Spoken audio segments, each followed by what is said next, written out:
Shalom semua, bisa dengar suaranya jelas nggak ya?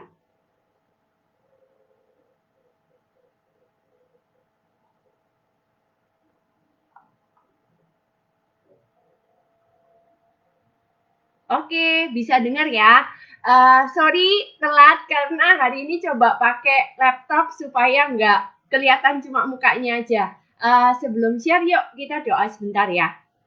Terima kasih Tuhan buat malam ini kami boleh berkumpul bersama meskipun secara online Tuhan, tapi kami percaya hadirat Tuhan tetap sama, pribadi Tuhan tetap sama, Engkau ada menyapa setiap kami, dan biarlah Tuhan lewat sharing yang akan diberikan malam ini kami berdoa supaya bagi siapapun Tuhan yang mendengar akan dikuatkan, akan mendapatkan pesan secara pribadi dari Engkau sendiri. Terima kasih Bapak, urapi Tuhan setiap pesan yang akan disampaikan, biar sungguh-sungguh apa yang Tuhan mau untuk kami dengar itu boleh kami dengar malam ini Tuhan. Terima kasih Bapak, dalam nama Yesus kami berdoa dan mengucap syukur. Amin. Jadi malam ini mau sharing dari Efesus 5 ayat yang ke-15 sampai 17. Saya bacain ya. Karena itu, perhatikanlah dengan seksama bagaimana kamu hidup. Janganlah seperti orang bebal, tetapi seperti orang arif. Dan pergunakanlah waktu yang ada, karena hari-hari ini adalah jahat. Sebab itu, janganlah kamu bodoh, tetapi usahakanlah supaya kamu mengerti kehendak Tuhan. Nah, kalau misalnya kita baca di sini itu masih nyambung sama tema ya. Kalau misalnya di ayat 15 itu, kalau di versi bahasa Inggris itu dibilang, be very careful then how you live, not as unwise but as wise. Jadi di Efesus ini dibilang bagaimana kita tuh harus hidup bijaksana gitu. Karena hari-hari ini adalah jahat. Dan kalau hari-hari jahat tuh terus kita mesti hidupnya gimana gitu. Kita mesti punya standar sendiri, kita mesti punya hikmat, kita mesti punya pengetahuan dari Tuhan sehingga kita tahu bagaimana kita itu harus hidup. Dan dibilang kalau wisdom itu artinya pengetahuan ya. Dan bukan hanya sekedar di pengetahuannya, tapi kalau kita berbicara tentang bagaimana menjadi orang yang bijak, bagaimana menjadi orang yang wise itu, bagaimana kita memiliki pengetahuan dan kita bisa memanfaatkan pengetahuan itu di dalam kehidupan kita. Jadi bukan cuma sekedar tahu ya, tapi benar-benar punya pemahaman dan kita tuh bisa memanfaatkan apa yang sudah kita mengerti untuk kita terapkan dalam kehidupan kita sehari-hari. Dan di Amsal 1 ayat 7 itu dikatakan, takut akan Tuhan adalah permulaan pengetahuan, permulaan daripada hikmat. Jadi gimana caranya kita jadi orang yang berhikmat? Itu adalah dengan cara takut akan Tuhan. Dan yang saya mau share lebih itu di ayat ini dibilang gitu ya, di selanjutnya. Kita disuruh kalau bahasa Inggrisnya itu making most of every opportunity. Kalau bahasa Indonesianya pergunakanlah waktu yang ada gitu. Tapi di sini saya mau ngambil bukan sekedar waktunya. Tapi kalau kita berbicara mengenai kesempatan, itu kita juga berbicara tentang kairos Tuhan. Kairos Tuhan itu apa sih? Kairos Tuhan itu saya terjemahkan sebagai waktu yang ditentukan dalam tujuan Allah. Jadi waktunya Tuhan gitu.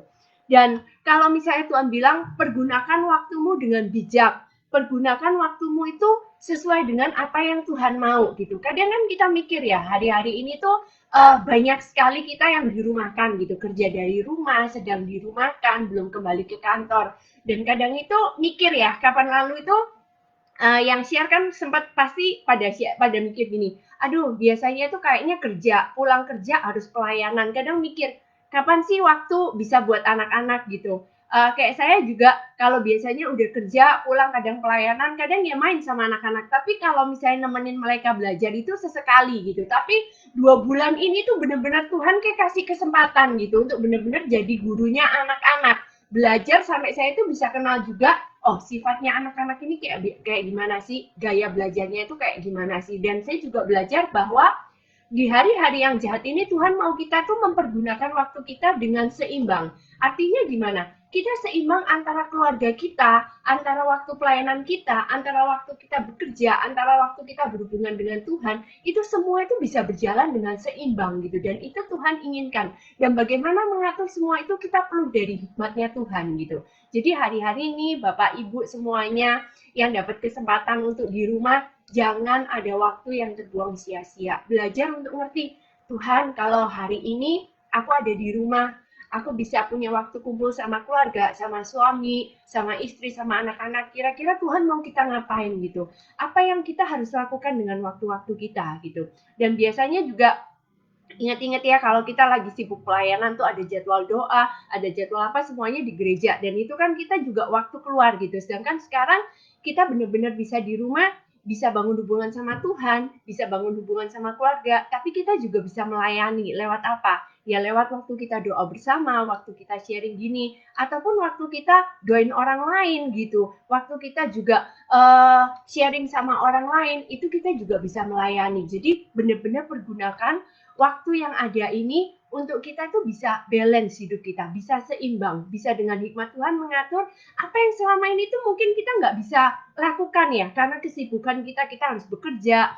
Tapi kalau sekarang Tuhan kasih waktu, ayo mulai gali, mulai cari, Tuhan, apa sih yang mesti aku lakukan? Hal-hal apa yang aku perlu lakukan gitu, supaya jangan sampai ada waktu itu yang terbuang sia-sia begitu saja. Terus yang berikutnya itu kan dibilang juga kan, janganlah kamu bodoh, tapi usahakanlah untuk mengerti kehendak Tuhan. Balik lagi gitu. Gimana sih caranya ngerti kehendak Tuhan gitu.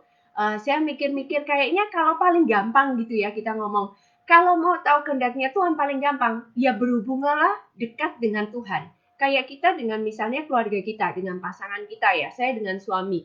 Saya nggak bisa ngerti suami saya maunya apa kalau saya nggak kenal dia. Kalau saya nggak menghabiskan banyak waktu bersama dengan suami, saya nggak pernah ngerti, saya nggak akan bisa ngerti maunya dia.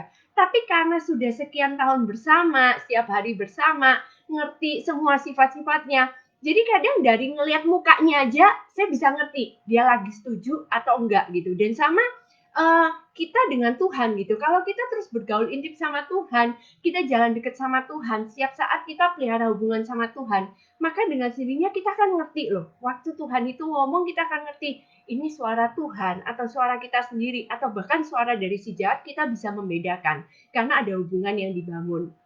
Jadi yang saya mau sharing hari ini tuh bagaimana kita bisa berhikmat, kita bisa memanfaatkan waktu dengan benar, kita bisa tangkap yang namanya kairos daripada Tuhan, kesempatan daripada Tuhan, dan kita tuh bisa ngerti kehendaknya Tuhan.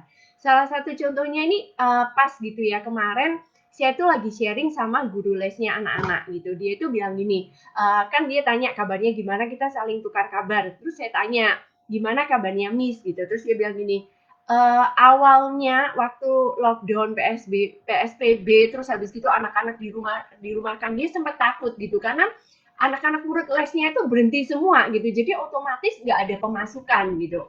Tapi dia bilang cuma karena dia itu sering menabung, dia rajin menabung. Jadi awal-awal itu nggak terlalu khawatir karena punya simpenan gitu. Tapi yang dia mau bilang itu gini, justru pada saat dia nggak ada les, nggak ada kesibukan dia di rumah, Tuhan tuh malah ajar dia gitu. Tuhan tuh ngomong, kamu harus nggak boleh merhatiin diri sendiri, harus merhatiin orang lain. Jadi dalam keadaan di mana dia tidak menerima pendapatan, dia nggak ngelesin, malah Tuhan ajar dia untuk berbagi. Akhirnya yang dia lakukan, dia itu nurut.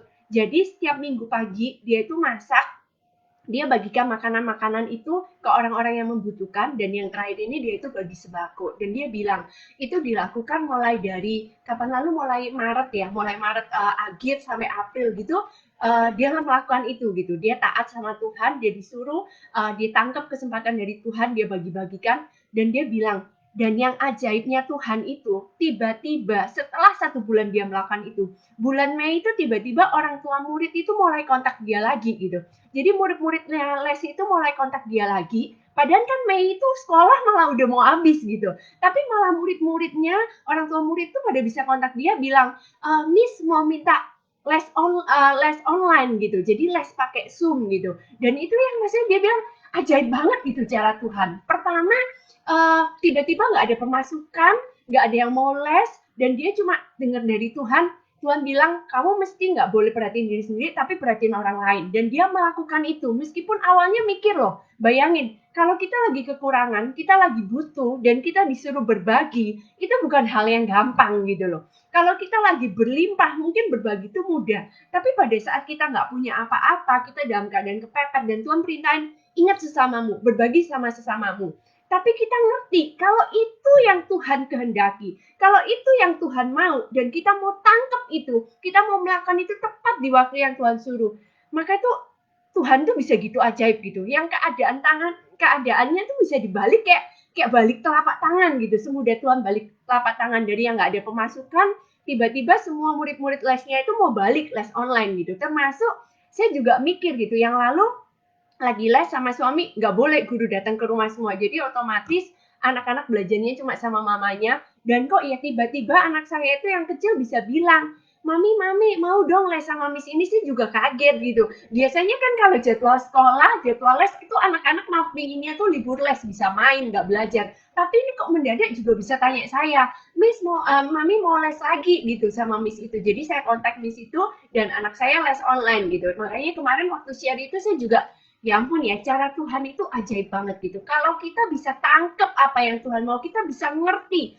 Oh iya, Tuhan di waktu-waktu yang susah ini Tuhan mau saya melakukan apa. Begitu Tuhan kasih kita perintah, kasih kita hikmat untuk kita melakukannya, lakukanlah gitu. Maka kita akan lihat bagaimana Tuhan itu bisa membuat keajaiban. Dan ini yang saya mau kita semua tuh tangkep gitu, bahwa ada kairosnya Tuhan.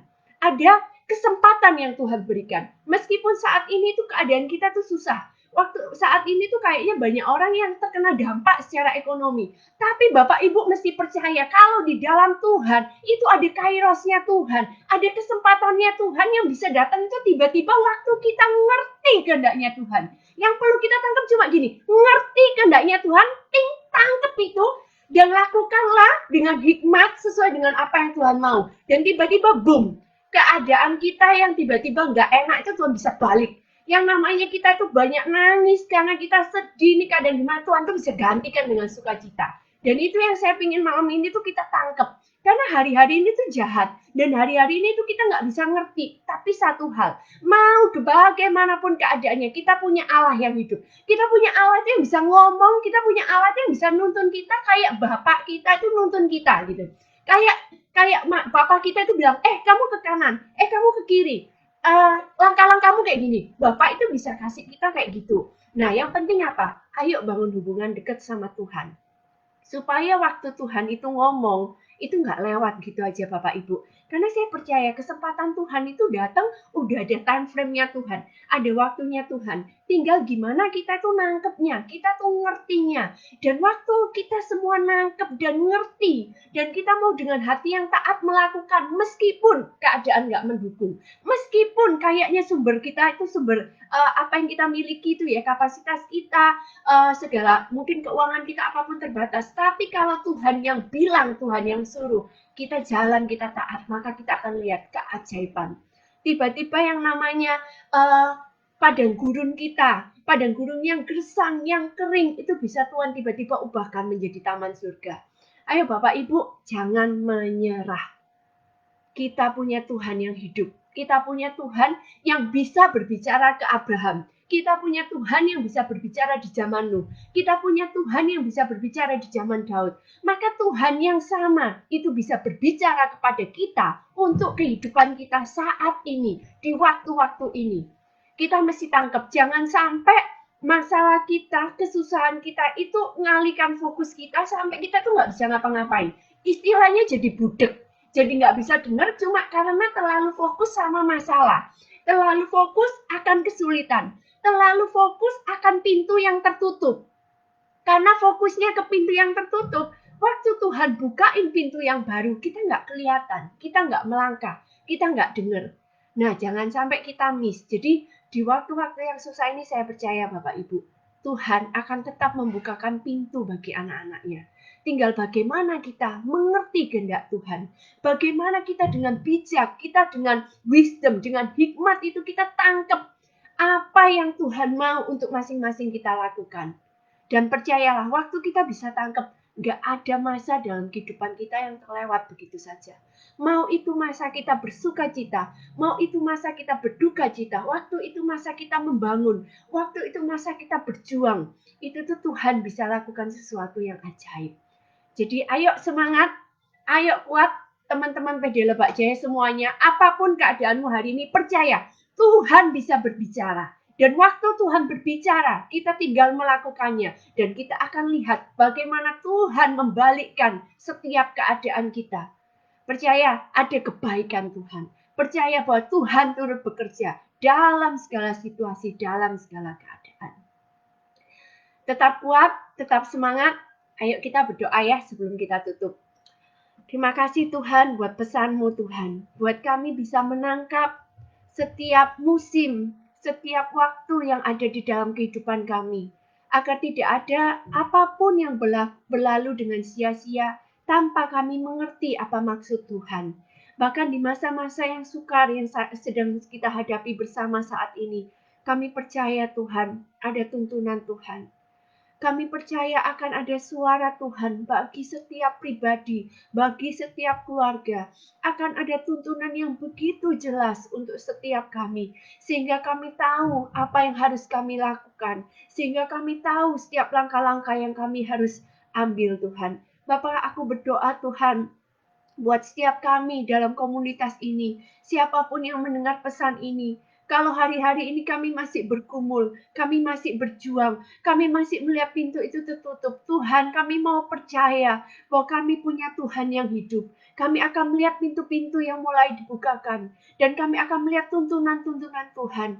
Berikanlah setiap kami hikmat Tuhan, untuk mengerti kehendak Tuhan, untuk bisa Tuhan dengan hati yang taat dan setia, melakukan apa yang Tuhan rindukan dalam kehidupan kami.